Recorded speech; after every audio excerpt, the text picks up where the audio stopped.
Hi, everyone. I'm Joyce Ross from Kindness is Key Training and Publishing, Inc., home of the Heart, Mind, Wisdom Inspirational Anthology collection. And tonight, also online with me on the webinar, is my partner and best friend, Patricia Connor. So we're not actually in the same room tonight. Patricia's in Delta, where we live, and I'm visiting family in Victoria. So there's a bit of a technical problem, so you won't be seeing Patricia's beautiful face tonight, but you'll be hearing her voice when she chimes in to add to some of the things that I'll be teaching. So I'm going to start the PowerPoint presentation and we'll get to work.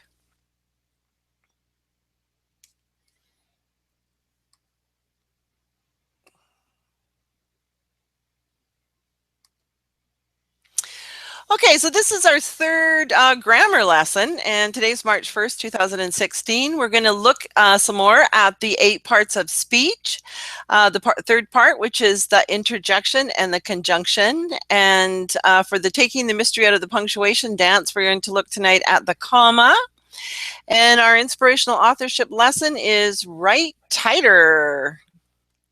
So I don't know if you were checked in with us on the last webinar or saw the replay, or we're actually at the live webinar, but this is Grammar Dog, and she says, misspelled words, incorrect punctuation, I will not eat this homework. And in case we haven't met, I forgot, she's introducing herself. This lesson will last about an hour. And don't worry about memorizing every term and grammar rule mentioned. Simply being aware of the terminology, punctuation choices, and grammar nuances will improve your writing. We're not trying to become experts. We're just trying to become familiar. And you'll also be better equipped to study grammar on your own by participating in this webinar and watching the replays or having participated in previous webinars. So, and dog forbid you look like Joyce did when she first studied clauses. Here's a picture of me doing that. Now you can see I'm kind of scared looking, don't you think? And I'm thinking, what the heck is a clause, and why are some clauses subordinate? Is there also an insubordinate clause? And of course, Grammar Dog says, Joyce, Joyce, Joyce. The only insubordinate clauses on the planet work for Santa. However, to correctly punctuate sentences, you need to be able to tell the difference between a main clause and a subordinate clause. So that's where we're going to start our lesson tonight. So a main clause is also called an independent clause because it can stand alone as a complete sentence. So here, a complete sentence is also a clause. So Joy went crazy. It's a complete sentence and it's a clause. So a main clause is also called an independent clause because it can stand alone as a complete sentence. A subordinate clause is also called a dependent clause because it cannot stand alone as a complete sentence. Example, after Joy went crazy, ... You need another clause to make this sentence complete. So that's an example of a subordinate or dependent clause. So here we have this really cute dog. Santa's helpers, you mean subordinate clauses? And in case you haven't met, is an example of a subordinate clause. And this is my feline friend, Silly Cat. So this is my feline friend. Silly Cat is a main clause. And she thinks everything's hilarious. So you're going to really enjoy when she comes on the screen. So now that you've met my grammar family, another subordinate clause, let's review the 8 parts of speech. That's a main clause. So you can see here with this sentence that now that you've met my grammar family, what else are you going to say? But if I said to you simply, let's review the 8 parts of speech, that's a complete sentence. You wouldn't be going, what else you got to say? So that's the difference. So English grammar rules are based on the 8 parts of speech. So you can see them there. And I'm just going to move on to the next slide. In the 2 previous webinars, we explored the functions of the noun, the verb, the pronoun, the adjective, the adverb, and the preposition. And in this grammar lesson, we'll study the interjection and the conjunction. So here's a tip. Previous grammar lessons and inspirational authorship lessons can be viewed under the webinar lesson videos tab, and it's on our website at www www.heartmindeffect.com. So if you've missed some of our earlier inspirational authorship videos and lessons, or if you've missed a grammar lesson, that's where you go to catch up. So remember, being aware of the functions of the 8 parts of speech will help you construct clear sentences that are correctly punctuated. So let's quickly review the first 6. So a noun is a word used to name a person, animal, place, or thing, or an abstract idea. A verb is a word used to convey an action, occurrence, or state of being. Verbs tell us what nouns are doing or experiencing. A pronoun can replace a noun or another pronoun, and there's a list of them there you can read. An adjective describes, identifies, or quantifies a noun or a pronoun. And an adverb adds information, how, when, where, and in what manner or to what extent about a verb. And an adverb can also modify an adjective, another adverb, or a whole sentence. And the preposition shows the relationship between a subject and an object. So example, the money is on the table. Let's meet before noon. You look like your mother. Now, if this all sounds like gobbledygook to you, you need to go to our website, heartmindeffect.com, and go through those lessons, because I can't get in too much detail or this lesson will go too long. So let's explore the interjection. It's the most emotional of the 8 parts of speech. So an interjection is an uttered sound, word, or phrase that expresses a sudden or strong feeling. So for instance, disgust, joy, excitement, etc. So here's some interjections. You'll see they're bolded. So no, go away. Yikes, how did that happen? I spilled my drink. Oops. Good grief. Is this grammar lesson on the 8 parts of speech ever going to be over? Oh, look at that. No, I guess you're not expecting an answer. That's one of the courses. I'm just wondering whether or not we need a comma there. But we really don't need a comma there because they're not really expecting an answer. Okay, so a sudden expression of emotion doesn't automatically necessitate the use of an exclamation point. So experienced writers favor strong prose over exclamation points. So let's take a closer look. So an interjection is separate from the rest of the sentence. As such, a punctuation mark either precedes or follows an interjection. So you see, after the no, we have a comma. After the yikes, we have an exclamation point.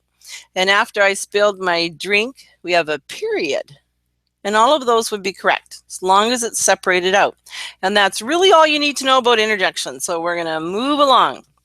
So the final part of speech we'll explore is the conjunction. And a conjunction is a word that joins together, and the fancy term would be conjoins, clauses, phrases, or words. So we're going to be talking a lot tonight about clauses and phrases, because you need to understand those to understand conjunctions, and also to understand where commas go. So before we study the conjunction, let's look at the difference between a phrase and a clause. So it's just a little note there again from Grammar Dog. Say, trust me, when we study comma placement later in this webinar, you'll be thankful you know these 2 simple grammar terms. So a phrase is a conceptual group of words without a subject-verb component. In other words, there isn't a noun, your subject, performing an action, a verb. So here's some examples. After the devastation, broken into a million pieces, for 10 days, with the blue shirt. So I might have said the guy across the room with the blue shirt. So a phrase is a conceptual group of words without a subject-verb component. So no one's performing an action. So a clause is a group of words that includes a subject and a verb. In other words, there's someone or a thing performing an action. So here's some examples of clauses. He collapsed, the table collapsed, the dog collapsed. And you can see poor Grammar Dog is thinking, the dog collapsed. Yikes, I hope I didn't jinx one of my litter mates with the last example. This is important.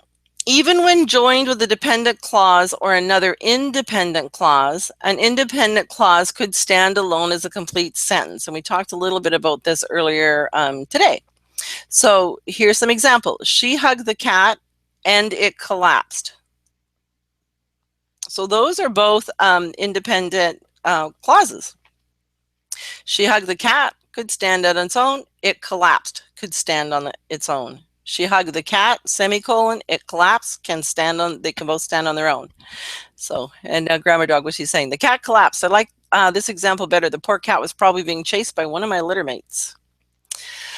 Okay, so here's how I remember, I'm speaking for Grammar Dog. Here's how I remember the definition of an independent clause. I'm an independent dog, i.e., I don't need another dog's claws pawing at me to feel complete.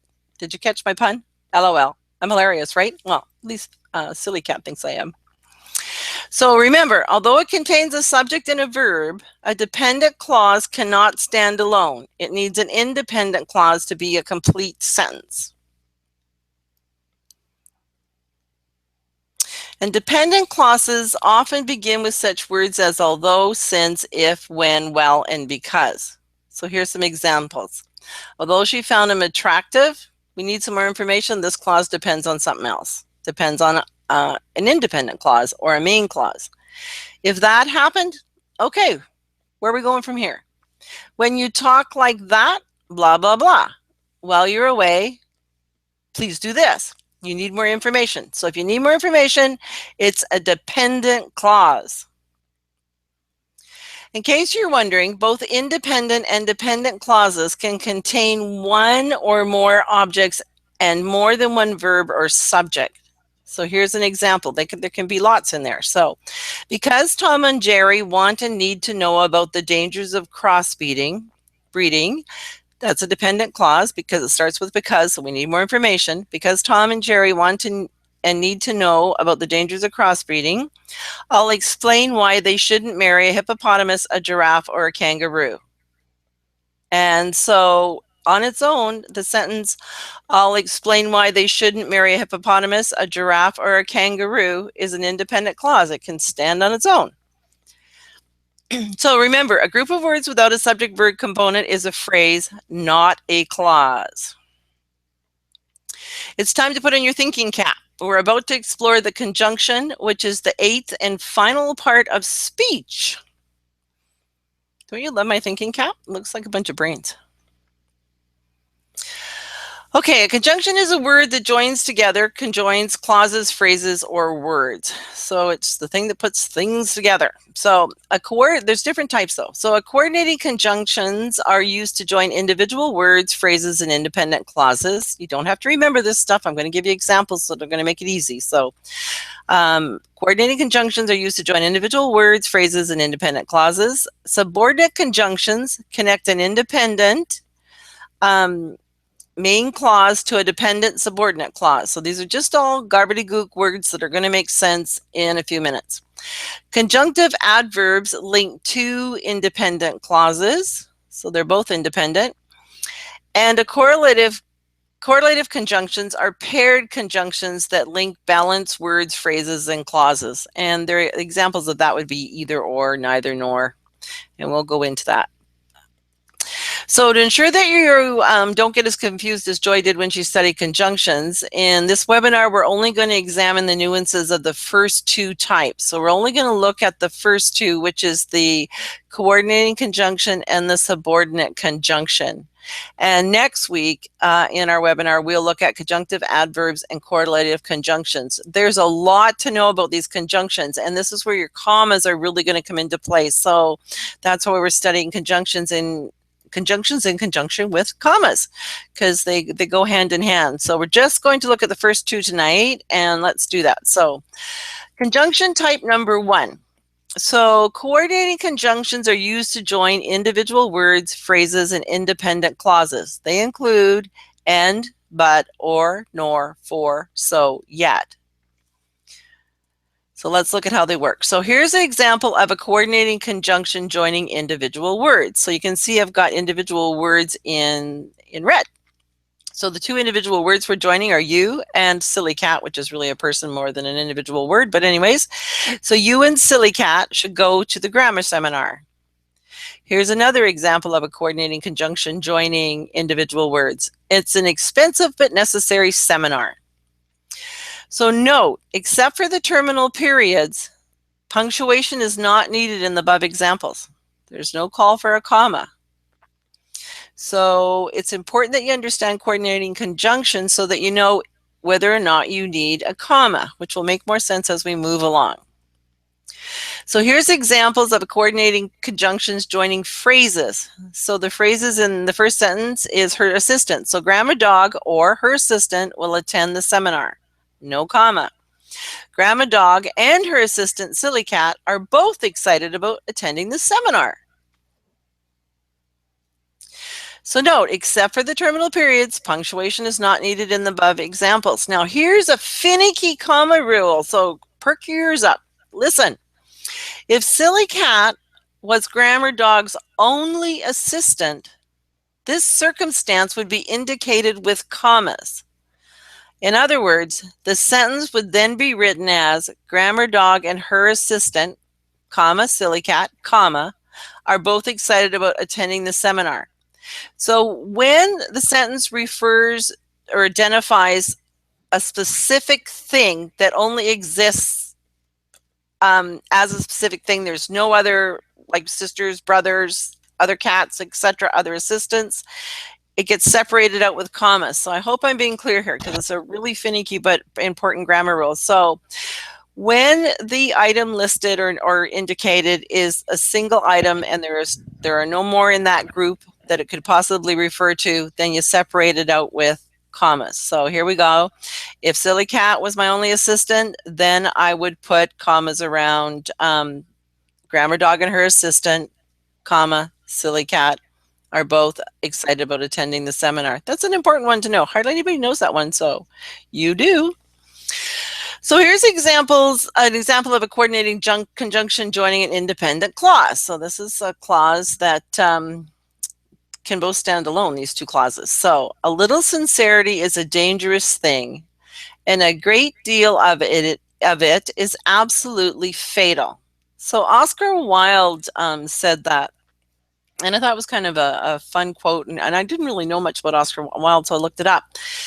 So he was an Irish playwright, novelist, essayist, and poet. And he's one of London's most popular playwrights during the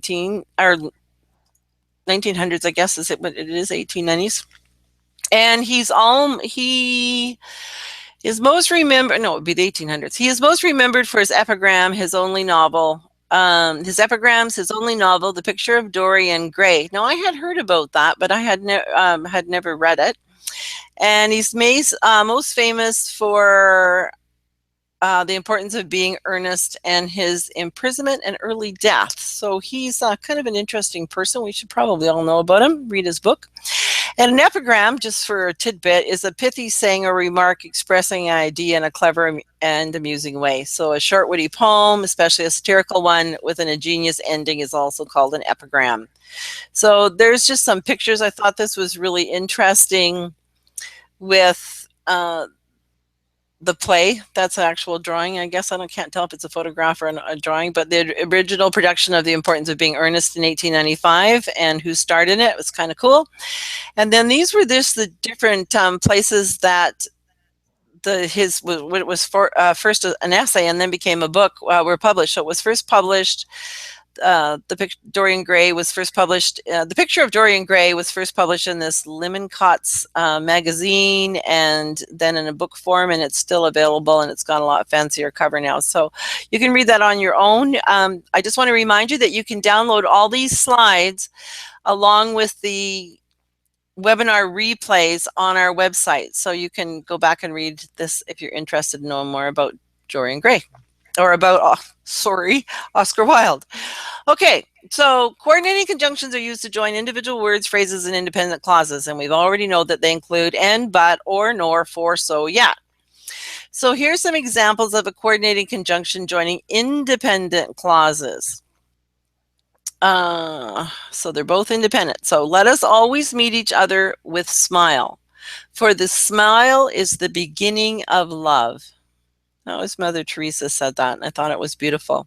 Now, these clauses are both independent, even though it might be a bit confusing for you to realize that. They can both stand alone. So if instead this said, let us always meet each other with a smile, period, you would get the entire meaning. You would know that that meant there's no need for any more information. Now, where it gets confusing is because I've got the word for. But if I took out the word for, and I just said The smile is the beginning of love. That would be an independent sentence. So even though I've joined two independent clauses with the word for, they're still both independent clauses. Same thing happens down here with Wayne Dyer, Dr. Wayne Dyer saying, water is the softest of all things. That could be a complete sentence. It's an independent clause.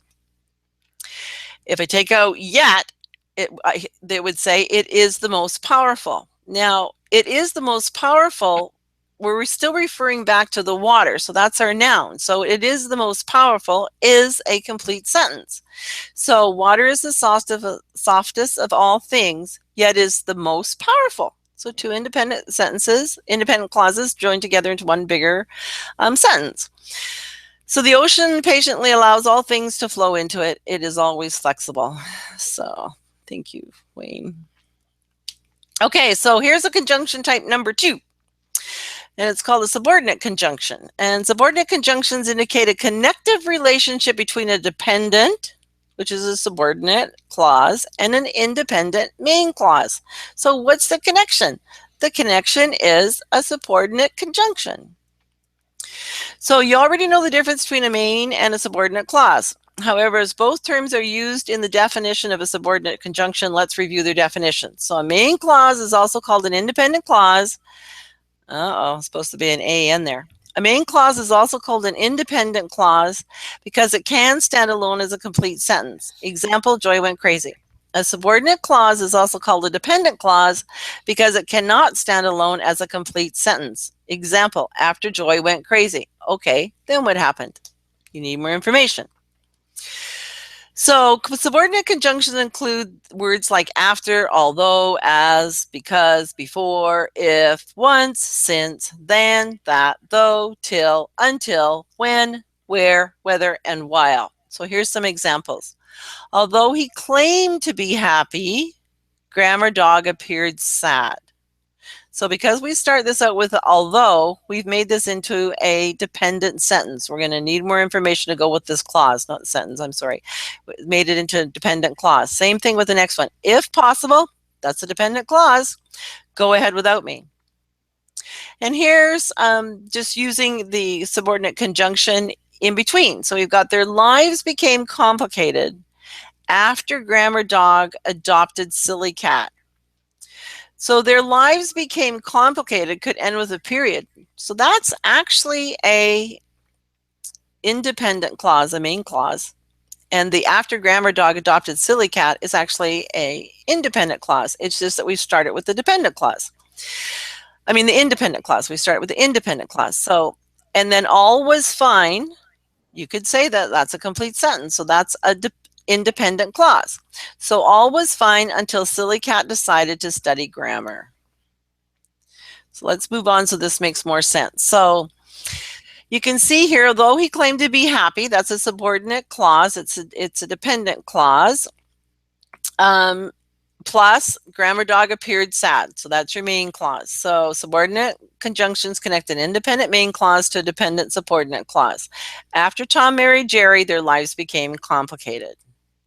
We're going to have some fun with this in just a minute, so pay attention. I know you're probably drifting a bit because it's kind of tough stuff, but it's really important for commas if you want to know where to put a comma. Okay, so here. Okay. Their lives became complicated after Grammar Dog adopted Silly Cat. So here we've got main clause plus a subordinate clause. All was fine until Silly Cat decided to study grammar. Again, all was fine, main clause with subordinate clause. I think I might have that in there twice. Okay, so we're about to study the comma. In case you're falling asleep, this red slide is supposed to wake you up. So wakey, wakey.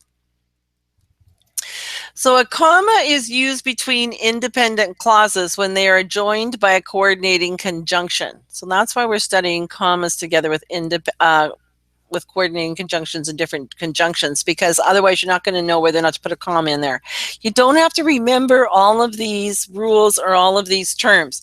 Just by going over this information, you're going to know how to put in a comma. I know it's unbelievable, but it's true. So I never knew the names of all of these things before I started teaching grammar. I just knew the rules. So let us always meet each other with smile, comma, for the smile is the beginning of love. So this is, I just call this the two independent clauses, comma. So if a sentence can stand, if both sentences can stand on their own, if a period could like separate them and then take out the for and start the next sentence with the word the, they're independent clauses. If they could both stand alone, then they get a comma after the first independent clause. Everybody got that? So, so same thing, just a different example. So two independent clauses, they get a comma. So water is the softest of all things, comma, yet it is the most powerful. So we have two independent or two main clauses that could stand completely on their own, so they get separated by a comma. Pretty simple rule. It's just hard to get your head around all the jargon. So here comes a weird comma rule. So you might want to put on your thinking cap a little tighter. So here's an example when you have a dependent clause plus an independent clause and you're joining them together. So when starting a sentence with a dependent clause, use a comma after it. So when is one of our dependent conjunctives, right? The word when. So when starting a sentence with a dependent clause, we want more information because we know we said when, so there must be more coming. So when starting a sentence with a dependent clause, use a comma after it.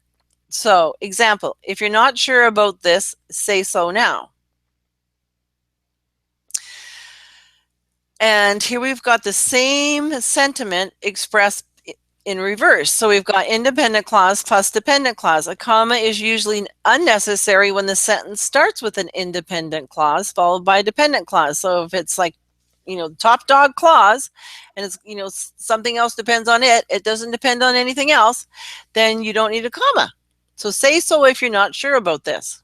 And it should say, because the other example has the word now, it should say so now if you're not sure about this. So if you wrote it with the independent clause first and the dependent clause second, you don't need a comma. But if you start a sentence with a dependent clause followed by an independent clause, you need a comma. That's a big rule. And I'm telling you, this is the one that stumped me so many times in my writing. So if you're not catching on tonight, send me an email, phone me, ask me to explain it more, review the webinar during the replay link. It's an important rule. So here's how I remember. Remember, a dependent clause at the beginning of a sentence cannot stand alone. It needs a comma crutch. So there we have our comma crutch. So we have a comma crutch because it's a dependent clause. It can't stand alone at the beginning of a sentence. It needs a comma. So when starting a sentence with a dependent clause, use a comma after it. So although we claim to be happy, there's our dependent clause, comma, grammar dog appeared sad. So we started with the subordinate or dependent clause and we've gone on to the main clause. So grammar dog appeared sad. After Tom married Jerry, their lives became complicated. I know you've seen these sentences. I haven't lost my mind. I'm just using the same sentences so that the rules get into your head, not more words. So after Tom married Jerry, that's a subordinate or dependent clause, their lives became complicated. Independent clause, main clause, last. Now watch what happens. Here's where you don't need a clause. Their lives became complicated after Grammar Dog adopted Silly Cat. All was fine until Silly Cat decided to study grammar. No commas needed. A comma is usually unnecessary when the sentence starts with an independent clause followed by a dependent clause. So if the top dog comes out first, you don't need to have a comma. Now I say usually because if a sentence is unclear without a comma, you put it in anyway. So here's an order switch. Now this is like weird. And this is often something I come across when I'm editing or writing. So because you can switch dependent clauses and independent clauses around. It's really easy. So their lives became complicated after Grammar Dog adopted Silly Cat. So there's the main clauses first, the subordinate clauses second. All was fine, main clause, until silly cat decided to study grammar. Subordinate clause. You don't need a comma. Switch it around, and you're going to need a comma. So after grammar dog adopted silly cat, comma, their lives became complicated. So when you lead with the subordinate clause or the dependent clause, you need a comma. You need a comma crutch. And until silly cat decided to study grammar, all was fine. So the all was fine is kind of like a tag saying, but it's not. It's actually a clause. Pretty fun, right? Do you guys think that's weird, or is it just me? Okay, so next grammar lesson, we'll study conjunctive adverbs and correlative conjunctions. Again, we're going to be looking at a lot of commas. So they're the last two types of conjunctions. And I found this, I made this up for you guys because I know you need a break when I'm teaching you all these silly terms. But before we move on to our right tighter lesson, here's a cute riddle. So get ready for a riddle. Do you know why the number 7 is more dependent than the number 8? The number 7 is more dependent than the number 8. Here's your answer. Because when you take 8 away from 7, it becomes the -1. Okay, apparently I'm the only one who thinks all this is funny. Okay, so let's go to inspirational authorship lesson. This is right tighter. So you've seen this example before, but let's go over it again. So the first one, would read before it got edited, this little note. I'm emailing because I want to let you know that the date of the conference has been changed. The reason for this change is due to the fact that there hasn't been a lot of interest and some people have other things already planned. Pretty darn wordy. Could instead be written, the conference date has changed because of disinterest and scheduling conflicts. Way tighter, way shorter, way likely, more likely to get read. So here's some avoid right tighter tips. So the first one is just plain old avoid wordiness. So sometimes when we're doing our initial draft, we go on and on and on. No problem. Go on and on and on. Doesn't matter because it's an initial draft. So just write. Don't worry about commas. Don't worry about any punctuation. What's a dependent clause or independent clause? Just write. So when we do that, what we do is we get a little wordy, which is fine because most people are naturally wordy. So here's a wordy example. I got in my car and drove to the gym. So better, I drove to the gym. People will figure out you're in your car. And even the best is at the gym. People will figure out that you got there. So if it's important that you mention that you drove to the car, you drove in your car, mention it. If it's not, just begin your sentence with at the gym, blah, blah, blah. Here's another wordy example. I was born and raised in a small Ontario town called Cobalt, where it seemed like just about everyone worked in the local coal mines, including my father. Now, there's nothing wrong with that sentence. It's really fun and it's informative, tells you lots. If I'm writing a book, I may deliberately work with a wordy sentence that adds lots of information. But here's a better one if that's not your intention, if you're just not kind of, doing that kind of lazy style, draw it out writing. If you want something that's tighter to keep the story moving along, you can write, I grew up in the small town of Cobalt, Ontario, where almost everyone, including my father, worked as coal miners. And the best would be, if you're not, doing a lazy kind of follow along, add lots of information story, the best is, I'm from the small mining town of Cobalt, Ontario. Now we know most people work in the mines and you live there, so your dad probably does, or someone in your family probably does, or you're doing something to do with coal mines. So unless a fact adds to the story, it's irrelevant and should be omitted. So if I'm going to talk about, I was born and raised in a small Ontario town called Cobalt, where it seemed like just about everyone worked in the local coal mines, including my father, then I better have more to go along with that. Why is it important that everybody worked there? And why is it important that I included my dad, that my dad worked there too? So keep that in mind when you're writing. So avoid roundabout phrases. So you use a single verb over a roundabout phrase every time, whether you're doing wordy writing or not. So when you're editing, here's something to watch out for. So here's an example. Grammar dog did not remember to feed silly cat. I'm sure silly cat whined a lot. Better than saying did not is just say grammar dog forgot to feed silly cat. And here's another one. To make certain that she didn't forget again, grammar dog set her alarm.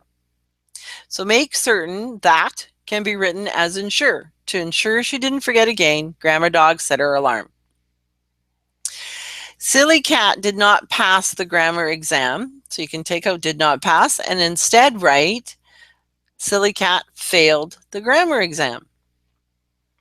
And here's another one. Silly cat didn't realize that studying was important. Silly cat overlooked that studying was important. Way tighter writing. And another thing you want to do is use adjectives sparingly. So an adjective describes, identifies, or quantifies a noun or a pronoun. Don't get super syrupy with your writing. It will just bore your readers to tears. I promise you, whether you're writing a book or a magazine article or a short story or an email, a blog, if you get wordy with the adjectives, you might as well just kiss your readership goodbye. So don't do this. So here's wordy. She was a wee tiny girl with cascading curly ash blonde hair that ran all the way down her back. It's really wordy. Here's better. She was a tiny girl with curly ash blonde hair that cascaded down her back. Here's best. She was a tiny girl with cascading curly blonde hair. That's enough. I don't get any better picture from reading the first lengthy wordy sentence than I do from reading the second. There's no reason in the world to say wee and tiny in the same sentence. Doesn't make any sense. So she was a tiny girl with cascading curly blonde hair. That's enough. Doesn't really matter that it's ash blonde. Here's another wordy one. The soup-like air hanging over the city was so densely thick it could choke a chimney. Good description. Here's a better one. The soup-like air hanging over the city could choke a chimney. Less words. Still says the same thing. Now you might want to write that, or you might want to write the next one, and you can have a choice between just how wordy you're going to be and not be. But here's a good one. The city air was chimney choking thick. Now when I read that, I have to stop and think, hey, cool description. What's that mean? You know, I can see that. Chimney choking thick. Wow, that's good. Might want to use that style, might want to stick with the better one, but whatever you do, get rid of the wordy one. Okay, you can take off your thinking cap. Our lesson is finished. That cat just looks way too happy. So mark your calendar. Webinars are every other Tuesday, and the next webinar is Tuesday, March 15th. And we'll be looking at the conjunction part 2 next week. And we'll also be looking more at commas. There's so many comma rules to teach you, and I don't want to overwhelm you with so many terms that you abandon me and never want to learn about grammar, because grammar is really, really simple. It's just a matter of learning these silly terms. And if you don't learn the silly terms, then you can't understand the punctuation rules. So you have to learn them. And it doesn't matter if you really know the exact terminology, as long as you kind of understand the concept. And we're also going to look at the under inspirational authorship lesson, we're going to look at the paragraph sandwich, because every paragraph should have an opening, have some details, and have a natural ending or closing. So we're going to talk about that next week. And here's just for fun. This is your fun assignment. And I really, really, truly hope if you have not seen this movie that you download it from, it might be available on Netflix right now, or order it, get it somehow. So it's called Midnight in Paris. And Patricia and I have both seen this a few times. And almost everyone I know who writes and is close to me, I recommend that they watch this movie. So it's about Gil, who's a successful but dissatisfied Hollywood screenwriter, and he and his fiance are vacationing in Paris with her wealthy parents. But what's really fun for me is that one evening Gil wanders the streets alone and gets lost. And when he stops to rest, an antique car pulls up and the passengers invite him out for a night on the town. And when he walks into a bar with them, he finds out that he's been transported to the 1920s. And what was really cool for this movie for me was that while partying, he runs into Cole Porter, Josephine Baker, and Zeldin and F. Scott Fitzgerald. And they take him to meet Ernest Hemingway. And they have a character who's Gertrude Stein, and great actors in it and actresses. But it's just really fun for writing, because there's a romantic side to being a writer, and of course this one appeals to me because I used to write romance. So of course, this is one of my favorite movies. So truly, truly, truly recommend that you get this movie. And that's the end. So I'm going to close this down and I'm going to go back to our webinar. So while you're doing that, Joy, Yes. there's some comments in the chat. Just a second, Patricia. I'm just having a hard time closing out of here. Stop sharing. Sorry. There you are. Am I back? I still can't see it, so I'll close. I'll go back. I'll close that and see what happens. There I am. Thank you. Sorry, just had some technical glitches. So what are our comments? Well, they like Grammar Dog. They like Grammar Dog? Okay, good. Especially Jerry and Margaret. And Simmer thought that the lesson was too short. She wanted more grammar. Yay, Simmer!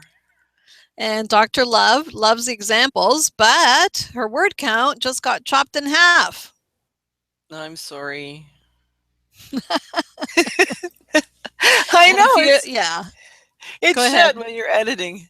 When Patricia, some people know this story, Dr. Love, I don't think you do, but when I wrote The Kindness Ambassador and The Sugarholic Prosecutor, and Patricia was my editor and, you know, helped me with it a lot, she chopped an entire chapter.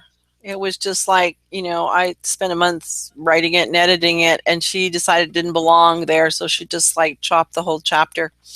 So when we're editing, a lot gets chopped. But the exciting news is when you're editing and you're doing chopping, you also think of other things to add in, so it actually gets more powerful at the same time. So I hope that makes you feel better about your word count. And there is an apology in order because it's his word count, not her word count. Dr. Love's a guy. Okay. Okay, and a few of them have seen the movie. Yay! Yay! Did you love it as much as me? Do people love it? They said they've seen it. They didn't say that they loved it. Okay. Well, maybe they'll love it now because I love it so much. Okay, so Joy chopped my story by 32 pages, says Dr. Love. I bet you're a funny. Your writing is hilarious, Dr. Love. That's cool. Okay. Anyway, so I did ask for questions, but there weren't any. Okay, it's tough lesson tonight, I know, because there's so many terms that it's the first time you're hearing it, and you know, what is she talking about? Why do you put a comma there? But don't worry, I'm going to review a lot of what we learned tonight before we start on the other comma rules tomorrow, because you have to get this comma stuff down, which means you have to know what an independent phrase is, or independent clause is, and a dependent clause is, and you have to know the difference between a phrase and a clause, and you have to learn these four coordinating conjunctions and how the commas work with them. And if you nail these two grammar lessons, like grammar 3, which we just did, and grammar 4, if you nail that, you're going to be so much more confident with your comma placements, and people just are going to be amazed by what you know. So there'll be no more, do I put a comma here? Do I don't put a comma there? It'll be, oh yeah, this needs a comma. This doesn't need a comma. It's just going to be so much more simple for you. So please bear with me while we learn these terms. Okay, Patricia, do you have anything you want to add before we say goodnight? No, that's about it. But Dr. Love is sharing with us that Midnight in Paris is on, I guess that must be Lifetime on Shaw on March 12th. And I did see it last weekend that it was showing. So yeah, check your listings. And I do think it's on Netflix. I think it is if you are a member. I believe it's on Netflix too. And I knew that Marla had seen it because I talked to her about it before, so she knows I'm a Midnight in Paris. I love that movie. I've seen it many, many times.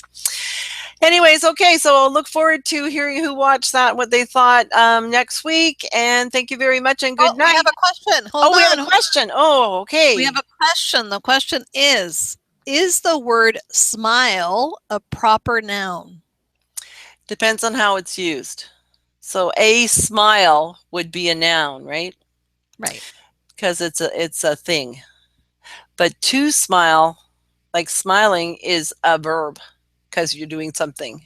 So a lot of words depends on how it's used, whether it's a noun or a verb or sometimes even an adjective, because the same word can be used differently and represent different things. And I'm not thinking of the best example right now for how it can be used three ways, but I guess if you said a smiling cat, now you just described the cat. So the smiling becomes the adjective that describes the cat.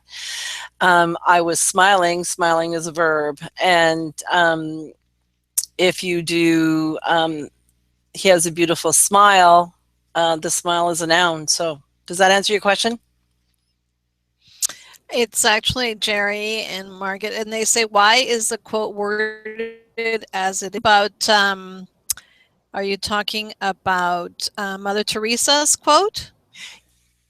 Oh, Jerry and Margaret are wanting to know if that quote, wanting to ask me about Mother Teresa's quote. Yes, why it was worded that way. I think that's the one with a smile in it. Yeah, it was a weird phraseology that she used, Margaret. I agree with you, but I didn't make it up. Mother Teresa just said it that way, that that we should greet each other with smile. And you're wondering why she didn't say smile. So I'm kind of catching on now because I had the same question, and I don't know. She just said meet each other with smile, and she didn't put a. So I don't know if maybe the smile meant more to Mother Teresa than just what your lips did. Maybe she was speaking about smiling inside and out, and just using smile in that way. And then she goes on to say, for a smile is, I can't remember the end of the quote, but it was a beautiful quote. But you're right, she did use the word smile in a odd way without the a before it. Does that answer So the Margaret's question? yeah, the question now is it proper English without the A? It isn't a sentence that I would say or write. So I don't know if that's an idiom that happens in Europe. I don't honestly know, but it made sense to me, and I still like the quote, and a lot of people use that quote. So, but I wouldn't phrase a sentence that way. So with smile, because it's kind of like, I guess maybe because people do say she's with baby. So I guess with smile, I guess it's proper. I'll have to think about it a lot harder before I can answer it more seriously. I Yeah, we don't just know. forgot. We thought you forgot the A, that's all. Oh, you guys thought it was me. Good thing you clarified that, Margaret. I wouldn't want the whole world thinking I forgot the A. I already forgot the N on an N in earlier in the lesson. Do you have more questions?